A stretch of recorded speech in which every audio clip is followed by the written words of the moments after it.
അങ്ങനെ എപ്പിസോഡിന്റെ തുടക്കത്തിൽ നമ്മൾ കാണുന്നത് കോമ്പറ്റീഷനിൽ തോറ്റെങ്കിലും ഇവിടെ നിന്ന് വെറും കൈ വീശി പോയില്ല. ജി എങ്ങനെ കൊണ്ടേ പോകുന്ന ചൈനീസ് ഒഫീഷ്യല് പറയുമ്പോ അത് കേട്ട് ജി എങ്ങനെ ഞെട്ടിയെന്ന് മാത്രമല്ല ഹിയോൺ വട്ടിളകുന്നുണ്ട്. ഹിയോൺ ആകട്ടെ ആ ചൈനീസ് ഒഫീഷ്യലിനിട്ട് ഓൺ ദ സ്പോട്ട് അവന്റെ തലയും കൊണ്ട് നല്ലൊരു ഇടി കൊടുക്കുന്നു. ഇടി കൊണ്ട് അയാൾ അങ്ങനെ ചോര ഒലിപ്പിച്ച് എന്ത് ധൈര്യം ഉണ്ടെങ്കിൽ നീ എന്നെ ഇടിക്കുന്നു പറഞ്ഞു ഹിയോണിനെ നേരെ ആക്രോശിക്കുമ്പോഴേക്കും ആളുടെ കൂടെ ഉണ്ടായിരുന്ന കുറച്ച് ചൈനീസ് ഭടന്മാരുണ്ടല്ലോ, അവരവിടെ ആയുധം പുറത്തെടുക്കുമ്പോഴേക്കും ഹിയോണിന്റെ പടയാളികളും വെറുതെ ഇരിക്കോ, അവരും ആയുധം എടുത്ത് തയ്യാറായി നിൽക്കാണ്. എന്തും സംഭവിക്കാന്ന് മട്ടിൽ അങ്ങനെ രണ്ടു കൂട്ടരും നിൽക്കുമ്പോൾ ഇത് കണ്ട് ജി ഇങ്ങനെ ആകെ ടെൻഷൻ ആവുന്നുണ്ട്. അയ്യോ എന്റെ പേരും പറഞ്ഞാണല്ലോ ഇപ്പൊ പ്രശ്നമാവുന്നേന്ന്. ഭാഗ്യവശാൽ എന്തെങ്കിലും അവിടെ സംഭവിക്കും മുന്നേ ഹിയോണിന്റെ മുത്തശ്ശി അങ്ങോട്ടേക്ക് എത്തുന്നു. ഹിയോണിനോട് ഇങ്ങനെ എടുത്തു ചാടി ദേഷ്യപ്പെട്ട് പ്രവർത്തിക്കുന്നത് നിർത്തണമെന്ന് പറഞ്ഞ മുത്തശ്ശി വഴക്ക് പറയുമ്പോൾ ഹിയോൺ ഒന്നും മിണ്ടുന്നില്ല. ഈ സമയം ആ ചൈനീസ് ഒഫീഷ്യൽ മുത്തശ്ശിക്ക് നേരെ തർക്കിക്കുന്നുണ്ട്. മുത്തശ്ശി ആകട്ടെ നിനക്കപ്പോ കിട്ടിയത് വെറുതെ അല്ലാന്ന് അയാളോട് പുച്ഛത്തിൽ സംസാരിക്കുകയും ഇവിടെ നിന്ന് വെറും കൈയോടെ പോവില്ല വേണമെന്നും പറഞ്ഞ് ജി ഇങ്ങനെ നേരെ വീണ്ടും അയാൾ വിരൽ ചൂണ്ടി സംസാരിക്കുമ്പോൾ നീ ഇവിടെ നിന്ന് കൊണ്ടേ പോകും അത് ഉറപ്പാണെന്നും പറഞ്ഞ ഒരു ലെറ്റർ മുത്തശ്ശി അയാളെ കാണിക്കുന്നു. ആക്ച്വലി ഇടയ്ക്ക് ഒരു എപ്പിസോഡിൽ നമ്മൾ കണ്ടിരുന്നില്ല മുത്തശ്ശി ഈ ചൈനീസ് ഒഫീഷ്യലിന്റെ രാജാവിന് ഒരു കത്ത് എഴുതുന്നത്. ആ കത്തിന്റെ മറുപടിയാണ് ഇത്. ഇയാൾ തന്റെ രാജാവ് ആവശ്യപ്പെട്ടു എന്ന് പറഞ്ഞുണ്ടാക്കി അയൽ രാജ്യങ്ങളിൽ നിന്ന് പലതും രാജാവ് ആവശ്യപ്പെടുന്നതിനേക്കാൾ എക്സ്ട്രാ അല്ലെങ്കിൽ ആവശ്യപ്പെടാത്ത കാര്യങ്ങൾ പോലും ഇവിടെ നിന്ന് മേടിച്ച് അങ്ങനെ കൊള്ളയടിക്കാറുണ്ടായിരുന്നു. അതിന്റെ തെളിവുകൾ നമ്മുടെ ജേസന്റെ ആളുകളുടെ കയ്യിലൊക്കെ ഉണ്ടായിരുന്നല്ലോ. അത് മുത്തശ്ശിക്ക് മനസ്സിലായിട്ടുണ്ട്. അപ്പൊ അതൊക്കെ രാജാവിനെ അറിയിച്ച് മുത്തശ്ശി എഴുതിയ കത്തിന് മറുപടി കത്താണ് വന്നിരിക്കുന്നത്. ഇയാളുടെ എല്ലാ കള്ളവും രാജാവ് കണ്ടുപിടിച്ചു എന്ന് മനസ്സിലാക്കുന്ന ഇയാൾ ആകെ പേടിച്ച് ഇവരോടെല്ലാം മാപ്പ് പറഞ്ഞ് പെട്ടെന്ന് അവിടെ നിന്ന് സ്ഥലം വിടാനായി ഒരുങ്ങുന്നു. കാരണം ഇനിയും ഇവിടെ നിന്ന് സീൻ ഉണ്ടാക്കിയാൽ പണി പാളുമെന്ന് അയാൾക്ക് മനസ്സിലായി. എന്തായാലും അയാൾ അങ്ങനെ പോയ ശേഷം മുത്തശ്ശിയാകട്ടെ വീണ്ടും ഹിയോണിനോട് അവന്റെ ദേഷ്യത്തെ പറ്റി തന്നെ സംസാരിക്കുകയാണ്. അവൻ എന്തിനും ഇങ്ങനെ ദേഷ്യപ്പെടുന്നത്, അതും ജീങ്ങിന്റെ കാര്യം പറഞ്ഞപ്പോ അവൻ ഇത്രയും ദേഷ്യത്തിൽ ഇങ്ങനെ തലയൊക്കെ ഇട്ടടിക്കേണ്ട കാര്യം എന്താണെന്നൊക്കെ ചോദിക്കുന്ന മുത്തശ്ശി, നിനക്ക് ഇവളുണ്ടാക്കുന്ന ഫുഡിനെ പറ്റി അത്ര നല്ല അഭിപ്രായമാണെങ്കിൽ ഒരു ടെസ്റ്റും കൂടി നമുക്ക് വെക്കാം. നിന്റെ അനിയൻ മിയോൺ എത്തുന്നുണ്ട്, അവനും കൂടി അവളുടെ ഫുഡ് ടേസ്റ്റ് ചെയ്തിട്ട് അപ്രൂവ് ചെയ്യുകയാണെങ്കിൽ ബാക്കി നമുക്ക് അപ്പം നോക്കാന്ന് മുത്തശ്ശി പറയുമ്പോൾ പിന്നെന്താ ആയിക്കോട്ടെ എന്ന് ഹിയോണും പറയുന്നുണ്ട്. ഈ കാര്യം അറിയുന്ന മോക്ജു ജേസണുമായി പിന്നീട് ഇരുന്ന് പ്ലാൻ ചെയ്യുന്നതാണ് നമ്മൾ കാണുന്നത്. മിയോണിന് കഴിക്കാനായി തയ്യാറാക്കുന്ന ജിയങ്ങിന്റെ ആ ഒരു ഡിഷ് ഉണ്ടല്ലോ, ആ ഒരു ഡിഷിൽ നമ്മൾ വിഷം ചേർക്കണം. അത് കഴിച്ച് മിയോണിന് എന്തെങ്കിലും സംഭവിച്ചു കഴിഞ്ഞാൽ ഹിയോണിനെ നമുക്ക് പുറത്താക്കാൻ കഴിയും, ജിയങ്ങിനെയും പുറത്താക്കാൻ കഴിയും. മിയോണിന് വല്ലതും സംഭവിക്കുന്നത് ഭയങ്കര ഒരു സംഭവമാക്കി മാറ്റി നല്ലൊരു പണി തന്നെ ഹിയോണിന് കൊടുക്കാനേ കഴിയും. അത് നമ്മൾ എത്രയും പെട്ടെന്ന് ചെയ്യണമെന്ന് ഇവരിങ്ങനെ ഡിസ്കസ് ചെയ്യുമ്പോൾ ആക്ച്വലി താൻ ചിന്തിക്കുന്നതിനേക്കാൾ ഒരു പടി മുകളിൽ കയറി ഇങ്ങനെയൊക്കെ മോക്ജു ചിന്തിക്കുന്നല്ലോ എന്ന് കേട്ട് ജേസന്റെ തന്നെ കണ്ണു തള്ളി പോകുന്നുണ്ട്. എന്തായാലും നിന്റെ ഐഡിയ കൊള്ളാം. ഇത് വർക്കൗട്ടായി ഹിയോണിനെ രാജാവിന്റെ പദവിയിൽ നിന്ന് പുറത്താക്കാൻ സാധിച്ചാ പിന്നെ രാജാവ് ഞാനാണ്. നീ ആരാ? എന്റെ റാണി. ഞാൻ നിന്നെ രാജാവായാൽ ഉടനെ കല്യാണം കഴിക്കും, നമ്മളായിരിക്കും പിന്നെ ഇവിടെ എല്ലാം ഭരണവും നടത്താൻ പോകുന്നതെന്ന് ജേസൺ പറയുമ്പോൾ മോക്ജും അത്തരമൊരു ജീവിതം സ്വപ്നം കാണുകയാണ്. എന്തായാലും പിന്നീട് നമ്മൾ കാണുന്നത് അന്ന് ഉറങ്ങാനായി കിടക്കുന്ന ജി എങ്ങനെയാണ്. അവൾ വളരെ സന്തോഷത്തിലായിരുന്നു. അവളാണല്ലോ ഈ ഒരു കോമ്പറ്റീഷനിൽ വിജയിച്ചത്, അതുകൊണ്ട് തന്നെ രാജ്യത്തിനെ രക്ഷപ്പെടുത്തിയത് താനാണ് എന്ന ഒരു സംതൃപ്തിയിൽ ഭയങ്കര എക്സൈറ്റഡ് ആയിരിക്കുന്ന അവൾക്ക് പക്ഷെ പെട്ടെന്ന് ഒരു ചിന്ത, അല്ല ഞാൻ ഫ്യൂച്ചറിൽ നിന്ന് ടൈം ട്രാവൽ ചെയ്ത് വന്നതല്ലേ, ഞാനെന്തിനാ ഈ ഒരു കാലഘട്ടത്തിലെ ഒരാളെ കണക്ക് ഇപ്പൊ ഇങ്ങനെ മനസ്സിൽ സന്തോഷിക്കുന്നത്, അത് ശരിയാവൂന്നൊക്കെ ഇങ്ങനെ അവൾ ആലോചിക്കുമ്പോഴേക്കും അടുത്തുണ്ടായിരുന്ന ഗിൽഗു കൂർക്കം വലിച്ചുറങ്ങാണ്. ഇതേ ടീം ഹിയോൺ ആകട്ടെ ജിയങ്ങിനെ പറ്റി തന്നെ ആലോചിച്ചിരിക്കാണ്. അവൾ എത്ര കഷ്ടപ്പെട്ടാണ് ഈ ഒരു കോമ്പറ്റീഷനിൽ വിജയിച്ചത്. അവൾക്ക് എന്തോരം കയ്യിലൊക്കെ പരിക്കേറ്റിരുന്നിട്ടും അതൊന്നും ഒട്ടും കാര്യമാക്കാതെ നന്നായി തന്നെ പാചകം ചെയ്ത് ഈ രാജ്യത്തെ തന്നെ രക്ഷിച്ചിരിക്കുന്നു. അവളിങ്ങനെ ഫ്യൂച്ചറിൽ നിന്ന് വന്നയാന്ന് പറഞ്ഞ് തിരിച്ചു പോകാനൊക്കെ നോക്കുന്നുണ്ടല്ലോ, അത് സത്യമായിരിക്കോ? ആണെങ്കിൽ തന്നെ അവളെ ഞാൻ എങ്ങോട്ടും വിടില്ല, അവൾ ഇവിടെ എന്റെ കൂടെ വേണമെന്ന് അവൻ ഇങ്ങനെ മനസ്സിൽ ഓർക്കാണ്. അങ്ങനെ പിന്നീട് നമ്മൾ അടുത്ത ദിവസം കാണുമ്പോഴേക്കും ഹിയോൺ ജി ഇങ്ങനെ വരാനായി വിളിപ്പിച്ചിരിക്കുന്നു. അവൾ വന്ന പാടെ അവളോട് കൈ എങ്ങനെയുണ്ടെന്ന് തിരക്കാണ്. കഴിഞ്ഞ ദിവസം ചൂട് ചായ വീണിരുന്നല്ലോ. അവന്റെ ആ ചോദ്യം കേൾക്കുന്ന അവൾ, അയ്യോ എനിക്ക് ഒട്ടും വയ്യ, ഇപ്പൊ ഞാൻ ചാവുന്നത് ഒന്നൊന്ന് ചുമ്മാ ഒരു അടവെടുക്കുമ്പോഴേക്കും അത് കേട്ട് ഹിയോൺ പേടിക്കുന്നുണ്ട്. അയ്യോ വേഗം തന്നെ വൈദ്യരെ വിളിക്കാനൊക്കെ പറഞ്ഞ് അവൻ ബഹളം വെക്കുമ്പോ, അയ്യേ ഞാൻ പറ്റിക്കാൻ പറഞ്ഞല്ലേ, ചെറിയൊരു ചൂടുവെള്ളം കൈ വീണോന്നോർത്ത് ആരെങ്കിലും മരിക്കുവോ, എനിക്കൊരു കുഴപ്പമില്ലെന്നെല്ലാം അവൾ പറയുമ്പോ ഇനി ഇങ്ങനത്തെ തമാശ ഒന്നും പറയരുതെന്ന് ദേഷ്യപ്പെടുന്ന ഹിയോൺ ആകട്ടെ നീ കോമ്പറ്റീഷനിൽ കഷ്ടപ്പെട്ട് വിജയിച്ചതിന് ഒരു പാരിതോഷികമുണ്ട് എന്റെ വക എന്നും പറഞ്ഞ് അവൾക്ക് ഒരു ബോക്സ് നൽകുന്നു. തുറന്നു നോക്കുമ്പോൾ അതില് ഒരു പ്രീമിയം ഡ്രസ്സാണ്. കുക്കിംഗ് ഒക്കെ ചെയ്യുന്ന സമയത്ത് ഇടാൻ പറ്റിയ ഒരു ഡ്രസ്സ്, അതും അവൾക്ക് ഇഷ്ടപ്പെട്ട പിങ്ക് കളറൊക്കെ അതിലുള്ളത് കൊണ്ട് തന്നെ അവൾ വളരെ ഹാപ്പി ആവുന്നുണ്ട് അത് കണ്ട്. എന്തായാലും ഹിയോണിനോട് വരാൻ പോകുന്ന ഹിയോണിന്റെ ബ്രദറിന് വേണ്ടി എന്ത് ഡിഷാണ് തയ്യാറാക്കേണ്ടത് എന്ന കാര്യങ്ങളൊക്കെ ഡിസ്കസ് ചെയ്ത് ജിയങ് അങ്ങനെ പിന്നീട് കിച്ചണിലേക്ക് ചെന്ന് അവളുടെ പണി ആരംഭിക്കുന്നു. പിന്നീട് നമ്മൾ കാണുന്നത് മിയോൺ എന്ന ഹിയോണിന്റെ ആ ഒരു ബ്രദറിനെയാണ്. ആള് ഞാൻ വിചാരിച്ച കണക്ക് വലിയൊരു ചെക്കനൊന്നും അല്ല, ഒരു കുഞ്ഞു ചെക്കനാണ്. മിയോൺ ആട്ടെ ഹിയോണിനോട് സംസാരിക്കുമ്പോഴേ ഇവിടെ ഒരു ഭീകരി ഷെഫ് ഉണ്ടല്ലോ, ഭീകരി എന്ന് വെച്ചാൽ ഉണ്ടാക്കുന്ന ഫുഡൊക്കെ ഭയങ്കര ടേസ്റ്റ് ആണ്, പുള്ളിക്കാരി കുക്കിങ്ങിന്റെ കാര്യത്തിൽ ഒരു ഭീകരിയാണെന്നൊക്കെ കേട്ടല്ലോ. പുള്ളിക്കാരിയുടെ ഫുഡിനെ പറ്റിയുള്ള കുറെ കാര്യങ്ങൾ കേട്ട് ഞാനതൊക്കെ കഴിക്കാൻ വളരെ എക്സൈറ്റഡ് ആയിട്ടാ വന്നിരിക്കുന്നത്. ഇന്ന് എനിക്ക് കുറെ കഴിക്കണമെന്നെല്ലാം മിയോൺ പറയുമ്പോ ഹിയോണിന് ചിരി വരുന്നുണ്ട്. നീയും കേട്ടോ ജിയങ്ങിനെ പറ്റി? പിന്നെന്താ, ഫുഡ് കഴിക്കാലോ, നീ കഴിച്ചിട്ട് പോയാ മതി എന്നെല്ലാം ഹിയോണും പറയുന്നു. അങ്ങനെ ജിയങ്ങ ഫുഡ് തയ്യാറാക്കി കൊണ്ടുവരുന്നു. ആ ഫുഡ് എന്താണ്, അതിൽ എന്തൊക്കെയാണ് ചേർത്തിരിക്കുന്നത്, അത് കഴിച്ചാലുള്ള ബെനിഫിറ്റ്സ് എന്താണ് എന്നൊക്കെ എപ്പോഴത്തെയും പോലെ തന്നെ വിശദീകരിച്ച ശേഷം അത് കഴിക്കാനായി മിയോണിന് കൊടുക്കുമ്പോഴേക്കും മിയോൺ ആ ഫുഡ് വളരെ ഇഷ്ടപ്പെടുന്നുണ്ട്. അവനത് കഴിച്ച് ഒരുപാട് ഒരുപാട് ഇഷ്ടമായി എന്നൊക്കെ അവിടെ അഭിപ്രായം പറയുമ്പോൾ ഹിയോണും ജിയങ്ങും വളരെ ഹാപ്പി ആവുന്നു. അങ്ങനെ ഈ ഒരു സമയത്ത് മിയോണിനോട് വളരെ സ്നേഹത്തോടെ ഹിയോൺ പെരുമാറുന്നതും ഒക്കെ കണ്ടിരിക്കുന്ന ജിയങ്ങിന് താൻ ഹിസ്റ്ററിയില് ഹിയോൺ എന്ന രാജാവിനെ പറ്റി പഠിച്ചപ്പോ ആള് വളരെ ദുഷ്ടനാണ്, കണ്ണിച്ചോര ഇല്ലാത്തവനാണ് എന്നൊക്കെയാണല്ലോ വായിച്ചിട്ടുണ്ടായിരുന്നത്. പക്ഷെ ഇതുവരെ താൻ അടുത്തറിഞ്ഞ ഹിയോൺ അങ്ങനെയല്ല, ആള് വളരെ സ്വീറ്റ് ആണ്. അതെന്തായിരിക്കും അങ്ങനെ എന്നൊക്കെ ചില ഡൗട്ട് തോന്നുന്നുണ്ട്. ഇനി ഞാൻ ഈ കാലഘട്ടത്തിലേക്ക് ടൈം ട്രാവൽ ചെയ്തു വന്ന ഹിയോണിനോട് സ്വീറ്റ് ആയി പെരുമാറി ഹിയോൺ ആളാകെ മാറിയതാണോ എന്നും അവൾക്ക് ഒരു ഡൗട്ട്. എന്തായാലും അങ്ങനെ പിന്നീട് ജിയങ് പോകുന്നത് ആ ചൈനീസ് ഷെഫുമാരെ യാത്രയാക്കാനായിട്ടാണ്. മുന്നേ അവരുടെ ഒഫീഷ്യല് പേടിച്ച് ജീവനം കൊണ്ട് ഓടിയെങ്കിലും ഈ ഷെഫുമാര് പോയിട്ടുണ്ടായിരുന്നില്ല. കാരണം അവരങ്ങനെ പേടിച്ചോടേണ്ട ഒരു കാര്യം ഉണ്ടായിരുന്നില്ലല്ലോ, അവർ തെറ്റൊന്നും ചെയ്തിട്ടില്ലല്ലോ. തുടർന്ന് അവരെ ഇപ്പോ രാജകീയമായി തന്നെ ഇവിടെ നിന്ന് യാത്രയൊക്കെയാണ്. പോകുന്നതിന് മുന്നേ ജിയങ്ങിനോട് ആ ചീഫ് ഷെഫ് ആകട്ടെ ഒരു കാര്യം പ്രത്യേകം രാജാവായ ഹിയോണിനെ അറിയിക്കാനായി പറയുന്നുണ്ട്. ശത്രുക്കൾ എപ്പോഴും ദൂരെയുള്ളവരോ നമ്മളുമായി വലിയ ബന്ധം പുലർത്താത്തവരോ ആകണമെന്നില്ല, ഒന്ന് സൂക്ഷിച്ചിരിക്കണമെന്ന്. ഇത് കേൾക്കുമ്പോ ജിയങ്ങിന് ഭയങ്കരമായ ഡൗട്ട്, എന്തായിരിക്കും ഈ ഒരു ഷെഫ് ഉദ്ദേശിച്ചത്? കൂടെ ഉള്ളവര് തന്നെ ഹിയോണിനെ കൊല്ലാനായി നോക്കുന്നു എന്ന് അദ്ദേഹം മനസ്സിലാക്കിയതിന്റെ ഒരു സൂചനയായിരിക്കും അതെന്നെല്ലാം അവൾ ഇങ്ങനെ ആലോചിച്ച് ചെല്ലുമ്പോഴേക്കും പെട്ടെന്ന് ആരോ അങ്ങോട്ടേക്ക് എത്തി ജിയങ്ങിനെ അടിക്കുന്നുണ്ട്. അടി കൊണ്ട് താഴെ വീണവൾ നോക്കുമ്പോ ഒരു ലേഡി അവൾക്ക് നേരെ ആക്രോശിക്കാം. നീ എന്താ എന്റെ മോന് കള്ളക്കെ കൊടുത്തത്? അവന്റെ അവിടെ അനക്കം ഇല്ലാണ്ട് കിടക്കാണെന്നെല്ലാം ആ ലേഡി ഷൗട്ട് ചെയ്യുമ്പോഴാണ് ഇത് മിയോണിന്റെ അമ്മയാണെന്ന കാര്യം ജിയങ്ങിന് മനസ്സിലാവുന്നത്. മിയോൺ ഹിയോണിന്റെ ഹാഫ് ബ്രദർ ആണ്, അതായത് അച്ഛൻ ഒന്നാണ്, അമ്മ മാത്രം രണ്ടാണ്. എന്തായാലും താൻ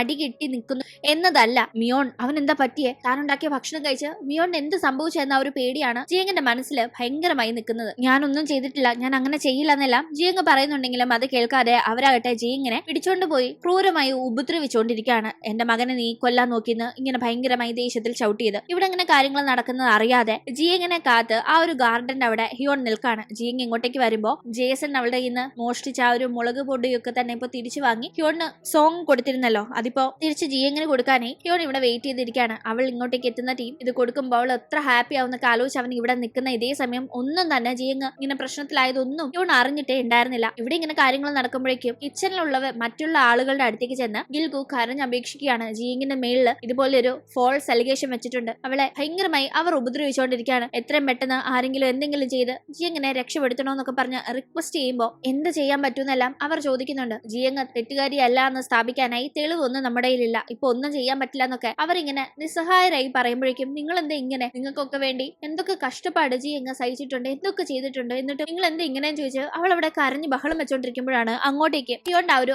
അസിസ്റ്റന്റ് വരുന്നത്. അയാൾ വന്നപാടെ ഗിൽഗു അയാളുടെ കാലിൽ വീണ് അപേക്ഷിക്കുന്നുണ്ട് ജിയങ്ങിനെ രക്ഷപ്പെടുത്തണമെന്ന് പറഞ്ഞ് നടന്ന കാര്യങ്ങൾ അയാളോട് പറയുന്നുണ്ട്. എത്രയും പെട്ടെന്ന് ഇത് രാജാവിനെ അറിയിക്കണം, അദ്ദേഹത്തിന് മാത്രമേ ഇപ്പൊ ജിയങ്ങിനെ രക്ഷപ്പെടുത്താൻ സാധിക്കുന്നെല്ലാം അവൾ റിക്വസ്റ്റ് ചെയ്യുമ്പോൾ അയാൾ വേഗം തന്നെ ഹിയോണിനെ കാണാനായി പോകുന്നു. അപ്പോഴും ഹിയോണാകട്ടെ അവിടെ ജിയങ്ങിനെ ഒന്നും അറിയാതെ കാത്തു നിൽക്കുകയാണ്. ജിയങ് വരുമ്പോ ഈ ചില്ലി പൗഡർ താൻ കൊടുക്കുമ്പോൾ അവൾ വളരെ എക്സൈറ്റഡ് ആയി മുന്നേ ഈ ചില്ലീസ് കണ്ടെത്തിയും തന്നെ കെട്ടിപ്പിടിച്ച കണക്ക് കെട്ടിപ്പിടിക്കും. ആ സമയത്ത് താൻ എങ്ങനെ റൊമാൻറ്റിക് ആയി അവളോട് പെരുമാറണം എന്ന രീതിക്കൊക്കെ അവൻ ആലോചിച്ച് നിൽക്കുമ്പോഴാണ് അവിടേക്ക് അസിസ്റ്റന്റ് എത്തി ഈ കാര്യങ്ങൾ അറിയിക്കുന്നത്. ആ ചൂട് ചായ ജിയങ്ങിന്റെ കൈ വീണപ്പോഴേ അല്ലെങ്കിൽ ജിയങ്ങിനെ തനിക്ക് നാട്ടിൽ കൊണ്ടുപോകാൻ വേണമെന്ന് ആ ചൈനീസ് ഒഫീഷ്യൽ പറഞ്ഞപ്പോഴേ ഒക്കെ തന്നെ ഹിയോൺ എത്ര വെപ്രാളത്തിൽ അല്ലെങ്കിൽ എത്ര ദേഷ്യത്തിലാണ് അവിടെ പെരുമാറിയതെന്ന് നമുക്കറിയാലോ. അപ്പൊ പിന്നെ ഇങ്ങനെ ഒരു കാര്യത്തിന്റെ പേരിൽ ജിയങ്ങിനെ പിടിച്ചോണ്ട് പോയി ഉപദ്രവിക്കുന്നു എന്ന് കേൾക്കുമ്പോൾ ഹിയോൺ അടങ്ങിയിരിക്കാൻ സാധിക്കോ? അവൻ ഭയങ്കര ദേഷ്യത്തിൽ അവിടെ നിന്ന് പുറപ്പെടുന്നു. ഒരു ജയിൽ സെറ്റപ്പിലാണ് ജിയങ്ങിനെ പിടിച്ചു വെച്ച് അവർ ഉപദ്രവിക്കുന്നത്. അങ്ങോട്ടേക്ക് എത്തി അവളെ ആ ഒരു അവസ്ഥയിൽ കാണുമ്പോൾ ഹിയോണിന് കലി അടക്കാൻ വയ്യ. ജിയങ് ഒരിക്കലും തെറ്റ് ചെയ്യില്ലെന്ന് ഹിയോണിന് പൂർണ്ണ വിശ്വാസമുണ്ട്. അതുകൊണ്ട് തന്നെ അവളെ വെറുതെ ഇങ്ങനെ ഉപദ്രവിക്കുന്നവരോട് അവൻ അടക്കാൻ പറ്റാത്ത ദേഷ്യമുണ്ട്. വേഗം തന്നെ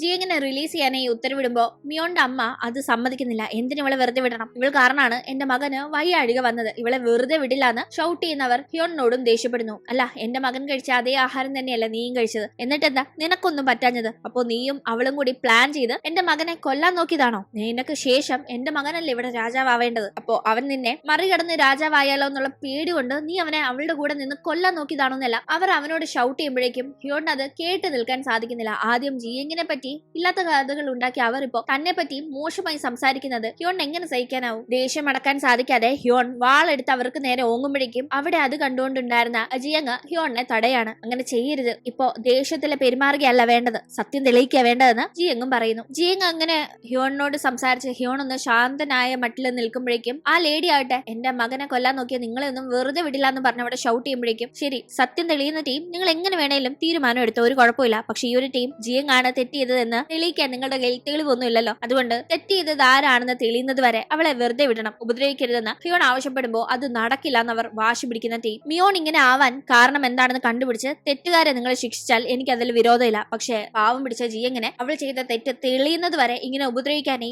ഞാൻ ഞാൻ സമ്മതിക്കില്ല. ഇനി അവളുടെ മേത്ത് ആരെങ്കിലും തൊട്ടാ എന്റെ സ്വഭാവം മാറും. ഇവിടെ എത്ര ജീവൻ നഷ്ടപ്പെടുമെന്ന് എനിക്ക് കണക്ക് തരാൻ സാധിക്കില്ല. അതുകൊണ്ട് ഇപ്പൊ അടങ്ങുന്നതാ നല്ലത്. ആരാണ് മിയോങ്ങിനെ ഇങ്ങനെ ആക്കിയതെന്ന് ഞാൻ കണ്ടുപിടിച്ചോണ്ട് വരാം. അതുവരെ ജിയെങ്ങിനെ ഉപദ്രവിക്കരുത്. ഉപദ്രവിച്ച മടങ്ങിയെത്തുന്ന ടീം ഇതുപോലെ ഞാൻ വാ കൊണ്ടായിരിക്കില്ല സംസാരിക്കുന്നത്, എന്റെ വാളായിരിക്കും നിങ്ങൾക്ക് മറുപടി തരിക എന്ന് പറഞ്ഞ് ഹിയോൺ അവിടെ നിന്ന് ഭയങ്കര ദേഷ്യത്തിൽ പോകുന്നു. എന്തായാലും ഹിയോൺ പോകുന്നതിന് മുന്നേ ജിയെങ്ങിന്റെ അടുത്തെത്തി സംസാരിക്കുമ്പോൾ ജിയങ് അവൾ ഒരുപാട് ബുദ്ധിമുട്ട് അനുഭവിച്ചു ഈ ഒരു കുറഞ്ഞ സമയത്തിനോടകം, ശാരീരികമായും മാനസികമായും. പക്ഷെ അതൊക്കെ മറച്ചു പിടിച്ച് ചിരിച്ചുകൊണ്ട് പറയാനായി ശ്രമിക്കുന്നത് ഹിയോൺ എടുത്തു ചാടി ദേഷ്യത്തിലെ പെരുമാറരുത്. ആള് വെച്ച് നോക്കിയും കണ്ടും വളരെ ശ്രദ്ധാപൂർവം മാത്രം ആ ഒരു ദേഷ്യമൊക്കെ മാറ്റിവെച്ച് വേണം പെരുമാറാനായി. ഇത് ചെയ്തവരെ കണ്ടുപിടിക്കാനായി ശ്രമിക്കണം, തക്കതായ ശിക്ഷ നൽകണം എന്ന് കരുതി ഹിയോൺ ദേഷ്യപ്പെട്ട് പ്രശ്നങ്ങളൊന്നും വഷളാക്കരുത്, പ്രശ്നത്തിൽ ചെന്ന് പെടരുത് എന്ന രീതിക്കൊക്കെയാണ്. എന്തായാലും അങ്ങനെ ജിയങ്ങിന്റെ ആ ഒരു അവസ്ഥ കണ്ട് അവളെ ഇങ്ങനെ ആക്കിയവരെ വെറുതെ വിടില്ല എന്ന് മനസ്സിൽ ഉറപ്പിച്ചു തന്നെയാണ് അവൻ പോകുന്നത്. ഇതേ ടീം ഹിയോണിന്റെ മുത്തശ്ശി നടന്ന കാര്യങ്ങൾ അറിയുന്നുണ്ട്. ഹിയോൺ ജിയങ്ങിന്റെ കൂടെ ചേർന്ന് മിയോണിനെ വിഷം കൊടുത്ത് കൊല്ലാൻ നോക്കി എന്ന രീതിക്ക് ഇങ്ങനെ സംസാരം നടക്കുമ്പോൾ അത് അംഗീകരിക്കാനായി മുത്തശ്ശി തയ്യാറല്ല. ഒരിക്കലും ഒരു കൊച്ചു പയ്യനെ ഇങ്ങനെ വിഷം കൊടുത്ത് കൊല്ലാനായിട്ടുള്ള